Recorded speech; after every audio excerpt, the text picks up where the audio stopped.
selesai tahajud, ini dalilnya, apa yang dilakukan oleh Nabi? Sunnahnya. Pembahasan pertemuan yang lalu selesai tahajud. Sekarang setelah tahajud selesai ditunaikan, apa yang dituntunkan oleh sunnah Nabi untuk kita lakukan menjelang sholat fajar yang akan kita tunaikan. Baik, Bapak Ibu sekalian, malam umumnya itu dibagi ke dalam 3 bagian atau 3 nama, ya, tepatnya 3 nama. Satu, ada yang disebut dengan lail. Inna fi khalqis samawati wal ardi wa ikhtilafi, baik, laili wan nahar. Lail itu malam, nahar itu siang. Misal di Ali Imran ayat 190, di situ tersebut nama lail. Kalau disebutkan lail, itu artinya malam, fase yang membentang dari ba'da isya sampai menjelang fajar. Di ba'da isya sampai menjelang fajar, sampai menjelang fajar, ini disebut lail. Jadi kalau ada bapak ibu bangun pada saat ini, tidak tidur dulu, misal ba'da isya kita sholat, atau bapak sedang menonton acara, atau ibu pulang dari satu kota, tiba di rumah malam misalnya jam 1, ingin sholat, nah itu bukan sholat tahajud. Sholat bangun itu namanya qiyam, karena dilakukan di waktu lail disebut qiyamul lail. Siap? Qiyam al-lail. Di sholat di malam hari yang dilakukan tanpa tidur dulu umumnya disebut dengan qiyamul lail. Nah, kalau kita kemudian tidur terlebih dahulu, bangun di sebagian malamnya, misal dari isya sampai fajar, kita bangun misalnya setengah 3, ya. Setengah 3 kita bangun, 02.30, itu sebagian dari malam, ya. Nah, sebagian dari malam itu, kalau sebagian bahasa Arabnya disambung dengan lail, itu menggunakan min biasanya, minal lail. Minal lail itu banyak, ya. Minal lail itu ada yang bangun dulu, ada yang tidur dulu kemudian bangun, ada yang tidak tidur tapi bangun kemudian di malam harinya karena alasan tertentu. Kalau kita bangun sebagian malamnya karena tidur dulu, maka waktu yang muncul itu disebut dengan tahajud. Quran surah 17 ayat 79. Wa minal laili. Nah, dan dari sementara malam, artinya tidur dulu, sebagian malamnya kita bangun, min fatahajjad bihi, tunaikan tahajud. Jelas sampai sini? Baik. Jadi tahajud itu adalah waktu yang muncul di pertengahan malam setelah kita tidur terlebih dahulu. Jelas poinnya? Baik. Ini satu disebut lail, kedua disebut ini tahajud, ibadahnya tahajud, ibadahnya tahajud. Yang ketiga, ada waktu singkat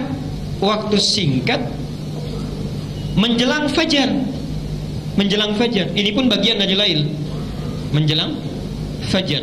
Misal sekarang fajarnya 04.05, jam 4:05.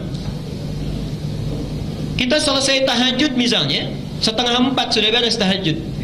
Atau misalnya jam 4 kurang 20 menit sudah selesai tahajud. Nah, waktu singkat menjelang fajar ini disebut oleh Al-Quran dengan nama sahar. Sahar, sin ha ra, saharun. Jamaknya disebut dengan ashar. Asharun, boleh pakai alif lam, al-ashar. Waktunya disebut sahar, jamaknya adalah ashar, ya. Kurang lebih barangkali 20-30 menit menjelang fajar, ya, masuk pada kategori ini. Nah, mohon maaf, aktivitas yang dilakukan di waktu ini disebut dengan sahur. Itu aktivitasnya. Karena itu di hadis, ya, ada redaksi makan apa? Sahur. Maksudnya makan yang dilakukan di waktu sahar. Mau kita makan, mau istighfar, mau apapun, aktivitasnya disebut dengan sahur. Kenapa Nabi menyebut makan sahur? Memberi isyarat kepada kita, kalau makan saat akan puasa jangan terlalu awal. Lakukan menjelang dekat-dekat ke fajar, ya. Awas, kadang-kadang mohon maaf kita terlalu awal. Kalau setengah 3 itu bukan makan sahur itu, ya. Makan tengah malam. Ini banyak hikmahnya. Kata Nabi, tasaharu fa inna fis sahuri barakah, ada berkahnya. Bayangkan, maaf, fajarnya jam 4:05, maghribnya misalnya 17:45 misal. Kalau jam 4 sampai jam 6 saja, berapa jam kita menahan puasa? Ya, sekitar 12 jam, ya, kurang lebih misal 12 jam. Tapi kalau kita sahurnya jam setengah 3, jam 3 plus 1 jam itu, lebih lama kita menahan lapar. Ini diantara hikmahnya. Jelas sampai sini? Baik, nah sekarang timbul pertanyaan, kalau saya sudah menunaikan tahajud, kemudian masih tiba jeda waktu menjelang ke fajar, apa yang Nabi contohkan sebagai sunnah pada kita untuk kita kerjakan. Apakah tidur lagi, tidurnya sementara atau sementerus, atau ada jadwal yang lain yang boleh kita kerjakan. Ini bahasan kita. Satu di antara sunnah Nabi yang disampaikan pada kita, kalau sudah tiba masuk kepada waktu sahar, ini dalil Qur'annya ada langsung di sini. Ada beberapa alternatif yang bisa kita kerjakan. Yang pertama, memperbanyak istighfar kepada Allah Subhanahu wa taala. Memperbanyak istighfar, memohon ampunan. Dalilnya tolong dibuka Quran surah 51 ayat ke-18. Bahkan itu langsung kalimatnya, langsung kalimat Quran. Wabil ashari hum yastaghfirun. Ada ayatnya?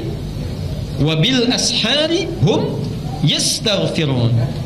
Mohon sabar belajar dengan saya karena saya akan uraikan dengan terperinci setiap kalimatnya ya.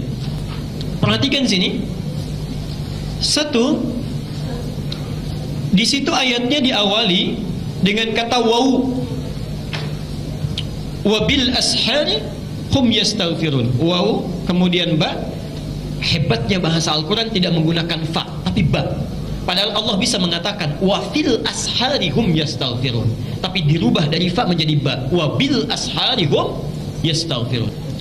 Wa di sini menunjuk kepada waw ataf dalam istilah bahasa Arab. Ataf itu huruf yang mengikatkan satu hukum atau menyandingkan ya, suatu keadaan tertentu atau pekerjaan dengan hukum dan pekerjaan sebelumnya ya, dengan hukum dan pekerjaan sebelumnya. Saya jelaskan.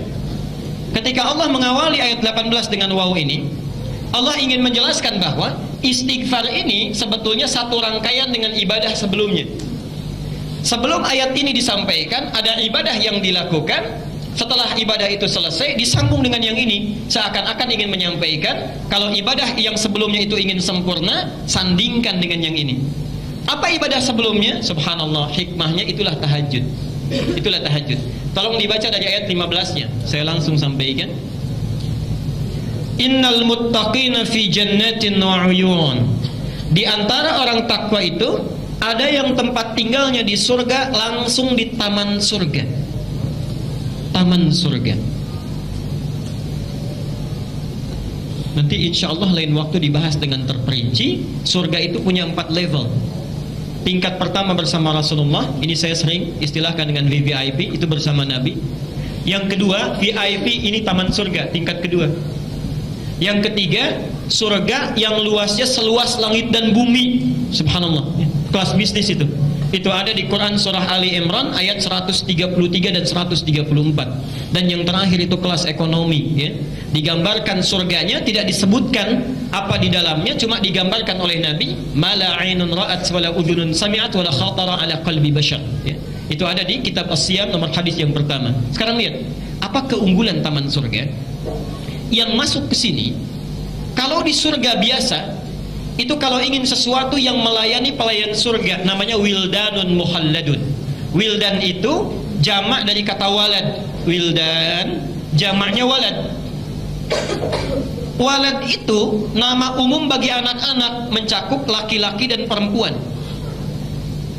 Di sini ditafsirkan oleh ulama, kalau bapak misalnya yang minta, laki-laki yang minta, subhanallah, ada yang melayani bidadari surga. Cantiknya luar biasa, keindahannya luar biasa, dan sudah tidak ada nafsu di situ, karena tugasnya untuk nikmat saja, nggak ada ibadah.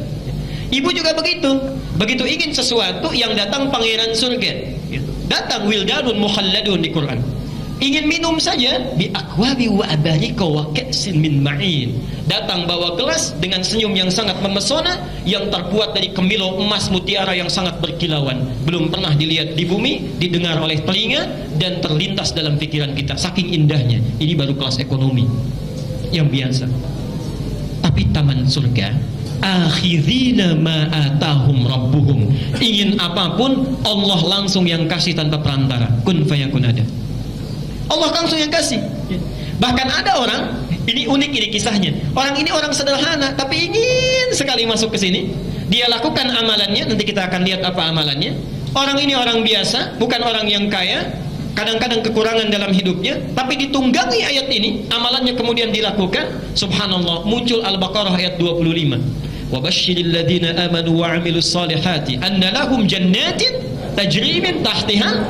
Masuk dia ke taman surga, banyak mengalir sungai-sungai di bawahnya dan indahnya luar biasa. Tapi yang menarik, perhatikan, kullama ruziqu min rizqan, setiap kali diberikan rizki, qalu hadzal ladzi ruziqna min qablu wa utubihi mutasyabiha. Ini kan dulu yang saya inginkan. Kok mirip betul ya? Saya ilustrasikan, misal mau ke sini, lihat di situ ada orang jualan ayam goreng. Mau beli, nggak sempat beli dan nggak punya ya, uang untuk membelinya. Masuk ke masjid ini, misal meninggal, masuk taman surga, begitu terfikir, celing, sudah ada. Mirip ya seperti dulu yang diinginkan. Itu taman surga dan tanpa perantara, Allah langsung yang memberikannya. Baik, mudah-mudahan kita bisa masuk ke dalamnya. Tidak cukup dengan amin, tapi kita lihat dulu amalannya apa. Yuk, kita lihat, tunggangi amalannya baru amin. Baik kan? Apa amalannya? Kanu qabla dzalika muhsinin, saat di dunianya penghuni taman surga itu orang-orang baik. Apa amalannya? Kanu qalila minal laili ma yahja'un. Orang-orang ini qalilan, sedikit sekali, ma yahja'un, tidurnya sedikit tidur. Subhanallah. Ini sudah senyum-senyum nih, pertanda ada situasi yang tidak menentu. Memang tipis bedanya, ini sedikit tidur, ini sedikit-sedikit. Lihat sini, qalilan minal laili ma yahja'un. Ayat ini bisa dibaca dengan dua waqaf, bisa berhenti di kanu qalila. Artinya penghuni ini nggak banyak. Kalau kita baca berhenti waqaf jadi qalila, penghuninya nggak banyak, kalangan elit ini sedikit. Minal laili ma yahja'un, amalannya ini. Tapi kalau kita teruskan, peluang lebih lebar. Kanu qalilan minal laili ma yahja'un. Mereka itu kanu, amalannya qalilan minal laili ma yahja'un, sedikit tidurnya, banyak tahajudnya. Tidak cukup dengan tahajud, karena itu menggunakan wabil ashari hum yastaghfirun. Selesai menunaikan tahajud, tenang sebentar, lihat hebatnya, tidak menggunakan fa tapi menggunakan wa. Kalau fa itu artinya nggak ada jeda ya, fabil ashari, fa artinya selesai tahajud langsung istighfar. Ini tidak. Kenapa menggunakan waw? Karena barangkali setelah dia tahajud ingin rehat sebentar, ingin tenangkan diri dulu, ingin membaca doa yang lain, baru kemudian menggunakan wa. Karena itu hurufnya wawu harfu atfin ma'ahaddin, huruf ataf yang memberikan jeda, bisa 5 menit, bisa 3 menit, bisa 7 menit. Karena itu menggunakan waw. Kemudian ba, wabil ashari, tidak pakai fa. Kalau menggunakan fa itu artinya istighfar saja biasa. Tapi kalau menggunakan ba itu harful ilsaq, harful ilsaq yang melekatkan, mendekatkan sesuatu kepada kita. Jadi orang ini membaca istighfarnya bukan di lisan saja, tapi dihadirkan makna istighfar ke dalam dirinya, dirasakan, dosanya dipahami, diingat-ingat betul. Karena itu menggunakan ba, itu bukan istighfar biasa. Jadi kalau Bapak Ibu ada isyarat di ayat ini, kalau kita ingin mendekat kepada Allah, jangan cuma banyak kuantitasnya disebutkan, subhanallah, subhanallah, alhamdulillah, Allahu akbar. Tidak. Yang diinginkan setiap disebutkan, pahami maknanya. Kemudian ukur ke dalam diri kita, dosa, berapa banyak dosa yang sudah kita kumpulkan. Perhatikan indahnya Allah, nanti saya sebutkan hadis kuncinya. Ini di sini dulu ya. Ba. Jadi kita membaca istighfar itu, kenapa menggunakan huruf ba, harful ilsaq? Ada isyarat, jangan cuma dibaca, tapi hadirkan maknanya ke dalam diri kita. Kenapa ini penting? Al-Muzammil ayat yang ke-6 ya? Inna nasyi'atal laili hiya asyaddu wad'a wa aqwamu qila. Karena kalimat-kalimat yang diucapkan di pertengahan malam, di penghujungnya, itu lebih menyentuh ke dalam hati. Siang-siang istighfar beda dengan istighfar sebelum subuh. Itu lain suasananya, tenang, sejuk ya? Ada kontemplasi yang tenang. Subhanallah. Teruskan. Ini sudah ashar. Tadi ashar itu bentuknya jama atau tunggal? Jama, tunggalnya ini sahar. Ini singularnya tunggal, ini jamaknya plural. Ini menunjuk pesan bahwa orang ini istighfarnya tidak cuma 1 kalimat, 2 kalimat, bukan 1 detik, 2 detik, bukan 1 menit, 2 menit, tapi seakan-akan mengisi waktu luangnya setelah tahajud, memaksimalkan ini sampai tiba fajarnya. Banyak istighfarnya, banyak, karena dia merasa dosanya pun tidak sedikit. Saya mohon maaf, ini dari bangun tidur sampai hari ini jam 9 kurang ini, ada tidak di antara kita yang tidak berdosa? Pasti ada itu, pasti ada. Minimal pikiran kita sudah keliru. Kadang-kadang taklim saja, keluar dari taklim bisa membawa dosa itu, bisa. Minimal ustadznya yang dibicarakan, itu ya katanya. Baik. Jadi ketika kita bangun, kenapa tidak menggunakan sahar? Artinya, kalau masih ada peluang waktu sebelum fajar, ayo maksimalkan dengan istighfar. Jangan tunda waktu ini dibuang untuk yang tidak bermanfaat. Ayo ingat dosa kita, kumpulkan. Kemudian hum yastaghfirun. Kalimatnya menggunakan kata al-ghafar. Yastaghfirun. Perhatikan sini. Dan mereka pada saat di waktu sahar menjelang fajar memperbanyak istighfar kepada Allah. Sifat kesalahan manusia itu umumnya ada 4 sifat. Ada 4 sifat. 1, kesalahan yang belum tentu mengandung dosa. Dia salah tapi belum tentu berdosa, ya, belum tentu. Itu disebut dengan khata. Khata'un. Jamaknya kalau salahnya banyak khataya. Khataya. Misal, jadwal ta'lim jam 8. Saya datang jam 8 lewat 5. Salah tidak? Salah. Dosa tidak? Belum tentu. Kalau di jalan macet mau bilang apa lagi, ya? Misal ya. Jadi kesalahan belum tentu mengandung dosa, itu khataya. Diturunkan sifat Allah untuk memaafkan kesalahan ini sekalipun belum ada dosanya. Namanya al-afwu. Al-afwu. Kesalahan ini bisa muncul, mohon maaf ya, karena lupa atau karena salah ya. Ada lupa, ada salah. Yang kedua, kalau ada orang berdosa, ya, salah kemudian dosa, tapi kadar dosanya masih kecil, masih ringan, ya, masih ringan. Dengan istighfar dia bisa hilang. Oke. Dengan sholat bisa dihapuskan. Itu disebut dengan dzambun. Dzambun. Dzal nun ba. Kalau masih sedikit. Diturunkan sifat Allah yang mengampuni ini dosa dengan kadar yang ringan. Namanya ghafir.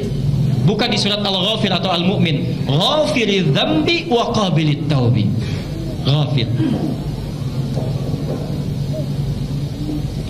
Yang kedua, subhanallah, dosanya agak banyak ini. Sudah salah, kemudian berdosa. Mohon maaf Pak, terbelakangi. Salah, berdosa, dosanya agak banyak. Berubah namanya menjadi dzunubun. Dzambun jadi dzunubun. Dinaikkan lagi sifat Allah mengampuni yang ini. Subhanallah. Apa namanya? Ghaffarun. Surat Nuh nanti kita lihat. Faqultu astaghfiru rabbakum innahu kana ghaffara. Naik lagi, wah banyaknya luar biasa. Ya. Ditambah lagi dengan zalim. Adz-dzunubu ma'a zulmi. Adz-dzunubu ma'a zulmi. Ya. Ini sudah berdosa, berbuat zalim. Yang ini membunuh, yang ini bunuh sambil disiksa dulu. Ini bunuh sambil mutilasi dulu. Masih mungkin gak dimaafkan. Diturunkan sifat Allah yang selanjutnya. 1 al-afu, 2 ghafir, 3 al-ghaffar, yang ini ghafur. Ghafur. Kurang apa lagi dia? Yang terakhir, ada orang dosanya, kalau ini memang dosa besar misalnya, besar tapi 1 atau 2 dosa. Yang terakhir ini kompleks, banyak sekali dosanya. Kalau yang ini cuman bohong saja misal, yang ini meninggalkan sholat, yang ini mabuk-mabukan, yang ini membunuh, yang ini yang terakhir diborong semuanya.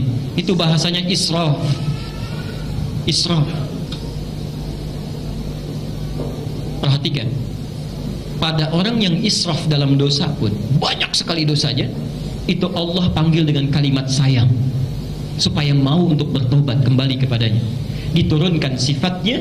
Di sini ada sifat Allah yang memberikan ampunan kepada orang-orang seperti ini. Ghafurun ditambah rahimun. Sifat rahmatnya langsung diberikan, bukan yang ini lagi. Sifatnya disebut dengan rahmat, Allah yang mengampuni disebut dengan rahim. Perhatikan Quran surah 39 Az-Zumar ayat 53. Qul ya ibadiyalladzina asrafu ala anfusihim. Muhammad, coba katakan pada hamba-hambaku yang mungkin mereka banyak dosanya tak terlukiskan, selama masih ada kesempatan nyawanya belum ditenggorokan, la taqnatu min rahmatillah. Ayo, jangan putus asa dari rahmat Allah. Perhatikan sini, salah sedikit sudah dimaafkan, dosa dikit mau diampuni, bertambah ada ampunannya, banyak ada juga ampunannya, banyak sekalipun ada ampunannya. Kalau dengan semua ini belum juga tersentuh untuk mau bertobat, dengan cara apa lagi Allah mesti mengampuni? Ini semua sudah ada pilihannya, kita mau tidak bertobat. Setiap malam subhanallah, saking sayangnya Allah pada kita, nanti saya akan bacakan hadis qudsinya, itu menunggu ya, turun ke langit dunia, menawarkan 3 hal pada hambanya. Duhai hambaku, siapa yang ingin rahmatku aku berikan, yang meminta aku kabulkan, yang ingin memohon ampunan aku ampuni sekarang. Itu tiap malam. Bahkan menjelang subuh masih dipanggil, hayya 'alal falah, as-salatu khairum minan naum. Ayo cepat sini, salat lebih baik daripada tidur. Syaitan nutup pakai bantal, tidur lebih enak, tidur lebih enak, gitu kan? Nah sekarang saat kita bangun itu setelah tahajud, tiba di waktu sahar, coba renungkan selama hidup sampai malam itu, dari mulai balik gitu ya, kesalahan apa yang kita perbuat walaupun belum ada dosanya. Ingat, jangan sekarang saja, dulu waktu sama orang tua, sama ibu apa yang dilakukan, atau ibu kepada anak-anak. Nah jangan nangis ya waktu kecil itu si anak, nanti kalau nggak nangis ibu belikan permen 1 truk. Bisa, ada yang seperti itu, nanti diberikan mobil-mobilan dengan pabriknya. Misal memang nggak ada dosanya karena nggak niat, tapi salah. Ayo khata, coba ibu dalam sehari dosa apa terhadap Allah melalui suami yang dilakukan. Bapak begitu sebaliknya terhadap ibu. Kepada anak-anak kita diingat-ingat betul, dirasakan betul. Subhanallah, turun Al-Baqarah ayat 286, itu yang paling hebat. La yukallifullahu nafsan, Allah tidak mungkin kasih beban orang hidup melebihi kemampuannya, sesuai dengan kadar hidupnya. Lahama, orang sudah punya bekal, silahkan jadikan ibadah. Pakainya lam, hebat sekali. Lam itu pemberian yang sangat lembut, indah. Laha, kalau orang ini mau berbuat baik, maka sahabat dari perbuatan baiknya akan diberikan pahala yang melimpah. Laha. Tapi kalau orang ini melenceng, memilih melakukan perbuatan maksiat, dirubah dari ala menjadi dari la menjadi ala. Jadi sulit, maaf. La dengan ala, panjang mana hurufnya? La atau ala? Ingat, kalimat ala itu juga menunjuk kepada beban. Kenapa di sini menggunakan kalimat ala? Seakan-akan memberi isyarat memang maksiat itu awal dilakukan mudah, tapi kalau sudah dilakukan seakan-akan ringan, setelah itu jadi beban, itu kepikiran, merasa bersalah dan sebagainya. Karena itu kalimatnya menggunakan ala. Wa 'alaiha maktasabat, bukan kasabat lagi tapi Subhanallah. Lihat indahnya Allah. Paham bahwa manusia itu tidak ada yang sempurna, pasti banyak yang maktasabat. Untuk meringankan beban kita, diturunkan kalimat setelahnya, Rabbana la tu'akhidna in nasina khata. Prakteknya Al-Bukhari nomor hadis yang ke-711, dibaca dalam setiap kali salat. Bacaan doa iftitah kita, Allahumma ba'id baini wa baina khataaya kama ba'adta bainal. Subhanallah, itulah rahasianya kenapa kita baca iftitah, membaca Allahumma ba'id. Allah meminta kepada Allah, ya Allah hapuskan dosa saya walaupun kesalahan yang tidak ada dosanya. Muncul hadis, salat yang satu dengan yang lainnya menghapuskan dosa-dosa yang pernah dilakukan pada saat itu, kalau bacanya paham. Kalau sedang salat yang dibaca Allahumma ba'id, pikirannya kearisan, itu nggak akan dapat ya, nggak nyambung. Rabbana la tu'akhidna in nasina aw akhtana. Rabbana wa la tahmil isran kama hamaltahu 'ala alladhina. Itu adalah dzambun wa dzunubun wa dzulmun. Rabbana wa la tuhammilna ma la ta. Itu israfun. Perhatikan, diturunkan sifat Allah seluruhnya. 1, fa'fu, al-'afwu, memaafkan yang khata. Wa'fu anna. Kemudian waghfir lana, ghafir, ghafar, ghafur. Kemudian warhamna, rahim. Kurang apa lagi? Anta maulana fansurna 'anil qaumil. Subhanallah. Kalau ditawarkan tiap hari, Allah menunggu, sudah dipanggil, ditunggu-tunggu mau diampuni, kitanya nggak datang, kurang apa lagi perhatian Allah? Jadi wajar kalau Allah tuh maha sangat marah itu. Maha marah kalau di akhirat ada orang nggak mau tobat. Jelas ya? Kita teruskan dulu sebentar, nanti kita berhenti di jam 9 untuk diskusi barangkali. Yang kedua, memperbanyak doa. Memperbanyak doa.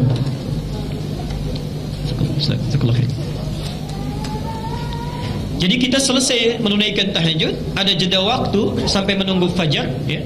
Subhanallah, manfaatkan dengan perbanyak istighfar, satu itu. Yang kedua, kalau masih misalnya kita cukup dengan istighfar, alhamdulillah, hati sudah tentram, sudah meminta, ayo sibukkan dengan doa. Sibukkan dengan doa. Dan perintah berdoa ini saking pentingnya, hadisnya hadis qudsi dan diriwayatkan di sekurang-kurangnya 3 kitab utama. Ini sudah saya tuliskan di layar. Di Al-Bukhari nomor hadis 1145, bisa kita lihat. Di Muslim nomor hadis 758, dan di Abu Daud nomor hadis 1315. Jangan khawatir yang membawa flash disk, nanti saya berikan, silahkan saja, mau di copy, saya tidak punya hak cipta, silahkan ambil, baca, sampaikan pada keluarga sehingga ibadah kita bisa sempurna dan bersama-sama dilakukan. Lihat hadisnya. Lihat hadisnya tadi yang saya bacakan sebagiannya.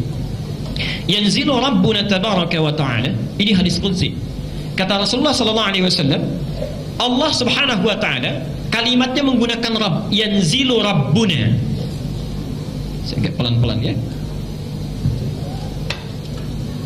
Ada nazala, ada habata. Ada nazala, ada habata, itu lain. Baca Al-Baqarah 38, maaf. Al-Baqarah 38. Ayo, ini mana Qur'annya ini? Qul nahbitu minha jami'an. Qul nahbitu, ihbitu. Jadi turun itu ada habata,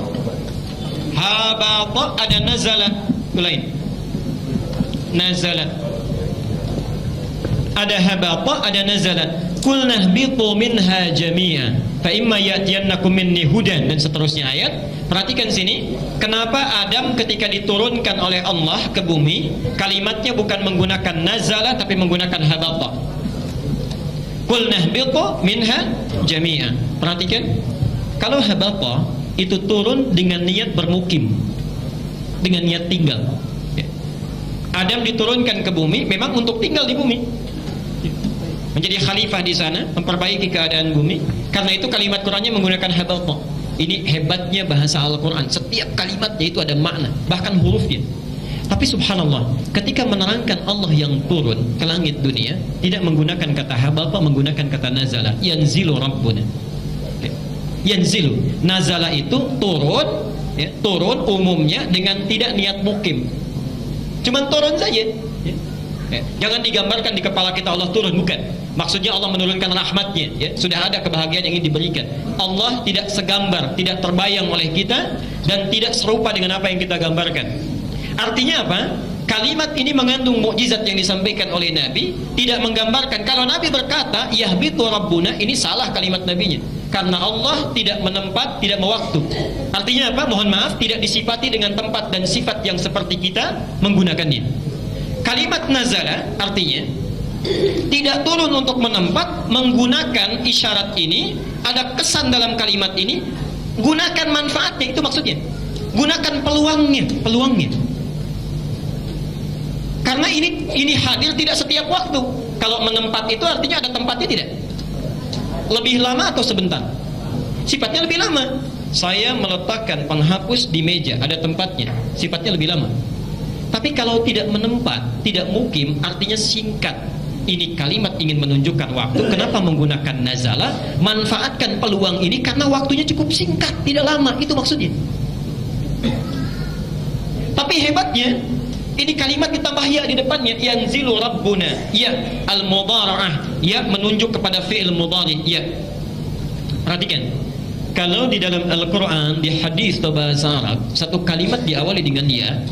Ini kalau dalam bahasa Inggris menunjuk kepada 3 makna fi'il mudhari: present, continuous, dan future. Oke? Present, kalau Bapak Ibu bangun nanti malam, saat itu istighfar, memohon doa, meminta kepada Allah, subhanallah, saat itu kesempatannya ada, walaupun singkat. Tapi bukan malam itu saja, besok malam pun sudah ada lagi, continuous, berlangsung terus. Yang ketiga, future, bukan hanya besok, minggu depan, bulan depan, tahun depan, itu masih ada. Ketika kalimat ini disebutkan oleh Nabi menggunakan huruf ya, ingin memberikan kesan bahwa ini berlangsung tiap hari. Ini berlangsung tiap malam menjelang fajar, tapi waktunya singkat. Persoalannya kita mau tidak mengambilnya. Jelas sampai sini? Baik, saya teruskan. Yanzilu Rabbuna. Nama Allah ada berapa? Baik. Kenapa di sini dipilih Rabb? Al-A'raf, Quran surah 7 ayat 172.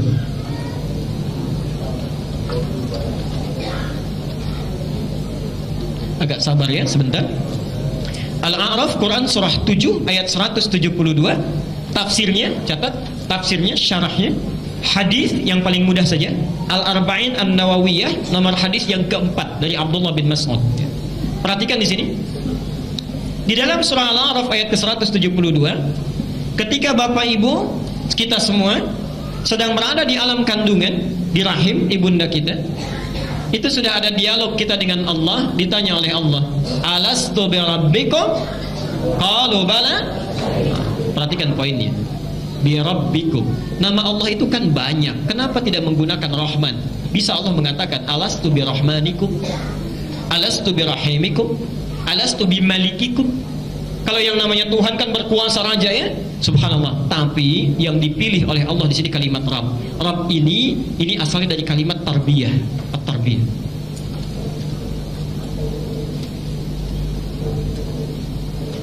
Perhatikan. Maknanya setidaknya memiliki 3 makna. Satu, yang memberikan perhatian, perawatan, dan mencukupkan segala kebutuhan.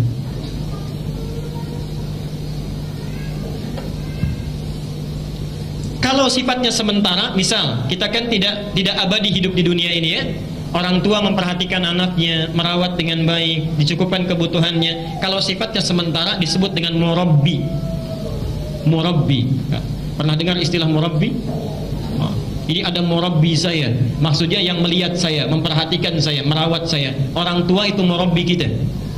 Perhatikan. Tapi kalau sifatnya tanpa batas, abadi, tidak tersekat dengan sesuatu hal apapun, dirubah dari murabbi menjadi rabb. Kalimatnya tidak panjang tapi berbentuk pendek karena dia tidak disekat oleh apapun, dan cepat pemberiannya.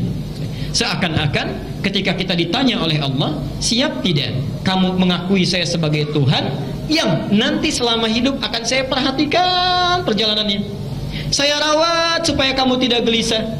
Kalau kamu salah saya ampuni, saya maafkan. Dosa saya ampuni. Kalau kamu butuh sesuatu saya berikan rezeki. Diatur oleh Allah semua. Kalau ibu ada yang menawarkan seperti itu atau bapak, silahkan. Mau apa saja saya berikan. Salah saya maafkan. Ingin apapun saya coba penuhi. Mau tidak? Pikir panjang atau pendek? Saya yakin tidak mikir. Karena kalau fikir, ya, fikir agak pendek itu disebut dengan na'am dalam bahasa Arab. Ya, tapi masih mikir. Kadang-kadang mengeluh. Contoh, ada seseorang kita panggil anak kita, nak coba kesini, coba kamu bersihkan kamar mandi. Iya ma, tapi di hatinya dulu baru saya mau main. Itu na'am. Na'am iya, tapi masih merenungkannya. Kalau dari bawahan ke atasan, atasan manggil misal, ya fulan ta'al huna, kamu pegawai sini, coba kerjakan tugas ini. Itu iyanya menggunakan kalimat hadir, siap. Tapi hadir pun di hatinya barangkali masih ada sekat. Aduh pak, kok sudah datang lagi tugasnya? Di hati tidak diucapkan, itu hadir. Tapi kalau bala, subhanallah, bala itu artinya kalimat menunjukkan persetujuan tanpa berpikir sedikit pun. Jadi siap ya, hampir tidak ada jeda untuk berpikir, karena saking banyaknya manfaat yang didapatkan. Itu kalimat bahasa Arabnya bala. Karena itu jawaban kita bala syahidna. Cuman satu kali balanya ya, tidak 2 kali. Bala syahidna. Nah, sekarang perhatikan, Allah sudah berjanji sejak di alam rahim dengan sifatnya Rabb akan memberikan perhatian pada kita, merawat kita, mencukupkan kebutuhan kita. Manusia selama hidup tidak ada yang hidupnya tidak pernah memiliki kebutuhan. Itu tiap malam kita Allah menurunkan rahmatnya, karena itu kalimatnya menggunakan Rabb. Nan yanzilu rabbuna tabaraka wa ta'ala, seakan-akan memberikan kesan ini dulu Allah sudah berjanji nih, ingin memberikan perhatian pada kita, ayo manfaatkan peluangnya. Allah akan memberikan waktunya tapi cukup singkat, minta apa yang ingin kita mintakan. Karena itu kalimat di doa di Quran rata-rata menggunakan kalimat Rabb. Doa sapu jagat apa? Rabbana atina fid dunya. Mendoakan orang tua apa? Rabbighfirli wa li. Kalau punya dosa doanya apa? Rabbana la tu'akhidna in nasina aw akhtana. Semuanya pakai Rabb. Seakan-akan menyentuh pada Allah. Ya Allah, sekarang saya punya dosa, tapi dulu Engkau pernah berjanji akan mengampuni saya dalam perawatan saya. Mohon berikan ampunan. Ya Allah, sekarang saya butuh sesuatu. Dulu Engkau berjanji akan mencukupkannya. Rabb, sebut namanya. Jelas sampai sini? Baik. Saya sempurnakan sebentar, kemudian kita berhenti.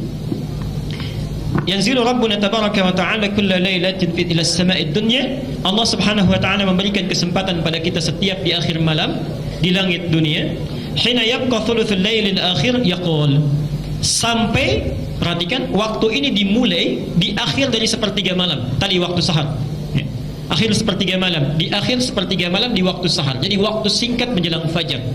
Saya mohon mulai malam ini jangan sampai lewat di waktunya. Apa yang disampaikan oleh Allah? Man yad'uni, subhanallah, qudsi ini, siapa yang sekarang meminta kepadaku, memohon kepadaku, fa astajiba lahu, maka saya akan langsung memenuhi permohonannya. Langsung memenuhi permohonannya. Bukan surah Al-Baqarah 186. Kenapa kalimatnya menggunakan astajib, padahal Allah bisa menggunakan ujib? Quran surah 2 ayat 186. Nanti setelah selesai kajian ini saya akan membuat perjanjian ini dengan semua jamaah di sini. Saya akan ada 2 syarat. Kalau syarat ini tidak terpenuhi, saya nggak akan datang lagi nih. Insyaallah, ya. Nanti di akhir kita tolong ingatkan saya, ya. Perhatikan. Wa idza sa'alaka 'ibadi 'anni fa inni. Baik. Kalau ada hambaku Muhammad bertanya kepadamu, mencari-cari aku, katakan padanya, sungguh aku sangat dekat. Kalau ada orang mencari-cari Allah, umumnya itu ada apa? Ada keperluan, ya? Mau minta. Jadi ada hamba yang dicari-cari Allah, ada hamba yang mencari-cari Allah. Yang dicari-cari Allah itu yang banyak dosanya, dicari oleh Allah, diberikan hidayah supaya mau kembali. Yang mencari Allah biasanya ada 2 tipe. Satu yang semangat sedang ibadah, yang kedua sedang butuh. Lihat sini, indahnya kalimat Quran. Muhammad katakan kepadanya, fa inni qarib, pakai fa, nggak ada jeda. Sungguh aku sangat dekat, untuk meyakinkan kita supaya tidak putus asa. Ini masih ada Tuhan yang dekat dengan saya. Langsung dijawab, ujibu da'watan. Perhatikan, kalimat di sini menggunakan ujib, tapi di hadis qudsi ini menggunakan astajib. Ya, apa bedanya? Teruskan dulu ayatnya. Sifat doa, kalau diminta sifat doa, itu pasti dijawab. Kalimat Qur'annya menggunakan ujib. Jadi saat kita meminta, Allah pasti menjawab. Kalau doa Bapak Ibu ada yang tidak dijawab atau tertunda, berarti ada yang salah dengan cara kita melakukannya. Karena sifat doa itu saat minta pasti dijawab itu. Seketika bisa tertunda beberapa saat, tapi kalau tidak terjawab, ada yang salah dengan diri kita. Contoh, hadis Muslim, kita sudah bahas ini. Ada seorang datang dari jauh, perjalanan jauh. Kemudian subhanallah, aghbara ash'atha, pakaiannya sudah kotor dengan debu, penampilannya sudah kumal, duduk di samping Nabi sambil menangis, ya Rabb, ya Rabb, ya Rabb, ya Allah, tolong kabulkan, saya minta ini, saya minta itu. Apa kata Nabi? Ringan saja. Fa anna yustajabu lidzalika, kata Rasulullah. Gimana doa kamu bisa dijawab? Famat'amuhu haramun wa mashrabuhu haramun wa ghudhiya biharamin. Makanan kamu itu haram, minuman kamu itu haram, dan perangkat yang kamu gunakan itu selalu menggunakan yang haram. Kalau antum berdoa jarang terkabulkan, bahkan barangkali sulit untuk dikabulkan, coba periksa, barangkali di pekerjaan ada yang haram yang dibawa ke rumah. Ya, hati-hati itu. Pakaian kita, kalau mau berdoa itu lihat dulu pakaian itu halal atau tidak, ya. Yang kita gunakan ada wudhu atau tidak. Kemudian mohon maaf sebelumnya, makanan yang dimakan keseharian, minuman kita, hati-hati, itu menentukan terijabahnya doa kita. Taubat dulu baru minta kebaikan. Perhatikan, sifat doa kalau diminta cepat dijawab. Tapi kalau ingin lebih cepat dijawabnya, lihat rumusnya. Falyastajibuli. Falyastajibuli. Syarat pertama, cepat respon seruanku. Jadi kalau Bapak Ibu ingin cepat doanya dijawab, minta apapun, Allah itu tanpa batas, tanpa batas.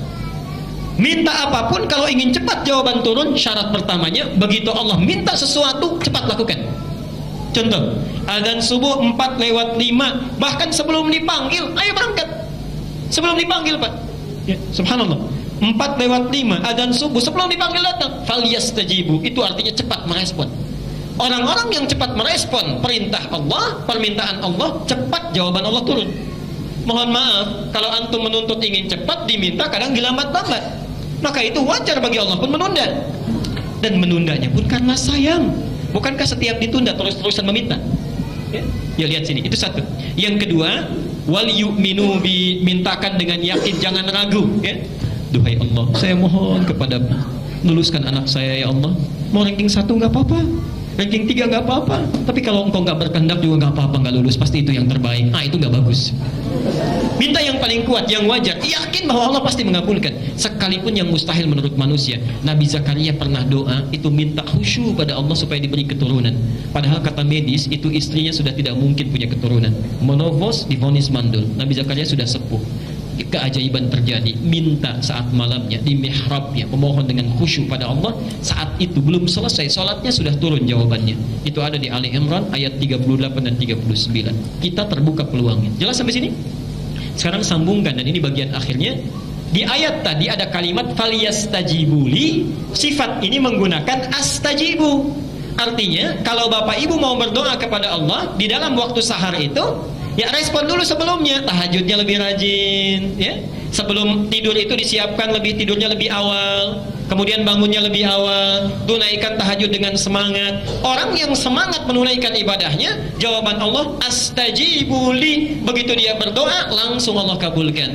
Tapi kalau kita tahajudnya malas-malasan juga, semangatnya tidak ada, apalagi bangunnya terlambat cuma minta, mohon maaf, barangkali cuma dilihat dulu, lihat dulu, besok bangun lagi tidak, perbaiki tidak. Itulah rahasianya kenapa menggunakan astajibu lahu.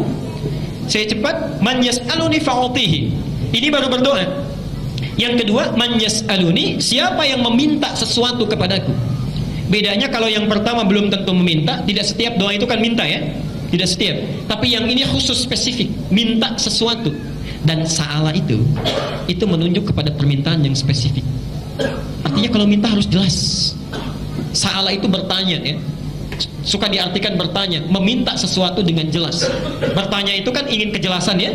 Meminta sesuatu dengan jelas. Kenapa di sini permintaan menggunakan sa'ala? Kalau minta pada Allah, tolong mintakan yang jelas. Jangan ragu, jangan bingung, cari kalimat yang bagus. Dan hebatnya, kenapa diawali dengan ya yas'aluni, sifat manusia permintaannya nggak pernah selesai. Ya, terus-terusan minta. Hari ini punya sepeda, besok minta motor. Sudah dikasih motor minta? Tuh, sudah dikasih mobil minta? Yang belum menikah minta? Yang sudah menikah minta? Nah, macam-macam tuh, jawabannya bisa beda, ya. Baik. Pak, bertakwalah kepada Allah. Ada penemuan bagus sekarang, usia 40 tahun tuh ada puber kedua. Tapi sunnah Nabi mengarahkan, jadikan puber itu untuk lebih mencintai istrimu. Oke? Bukan mencari rumput tetangga yang lebih hijau. Ya? Lihat itu. Saya sudah berikan bukunya di pertemuan yang lalu. May yastaghfiruni fa'aghfirullah. Ini sudah saya terangkan, siapa yang beristighfar kepadaku, maka aku akan mengampuninya. Bapak Ibu sekalian, saya berhenti dulu di sini supaya tidak terlampau banyak dan kebingungan kita mengamalkannya. Jadi singkatnya, yang pertama saat kita bangun di waktu sahar setelah tahajud, kita sibukkan diri kita dengan beberapa amalan. Dua yang sudah saya bahas. Satu, perbanyak istighfar kepada Allah, ingat dosa-dosa kita dengan seluruh rangkaian yang telah tadi saya sampaikan. Yang kedua, perbanyak doa, memohon kebaikan kepada Allah dari setiap persoalan yang kita bawa. Jangan hilangkan kesempatannya karena itu datang tiap malam, ya. Jadi persiapkan malam ini, rencanakan sekarang, pasang alarm sebelum kita bangun, kemudian bangun lebih awal dan siapkan permohonan kita catat supaya kita bisa bermohon dengan baik. Yang selebihnya nanti insya Allah kita akan terangkan di pertemuan yang akan datang, dan mudah-mudahan Allah memberikan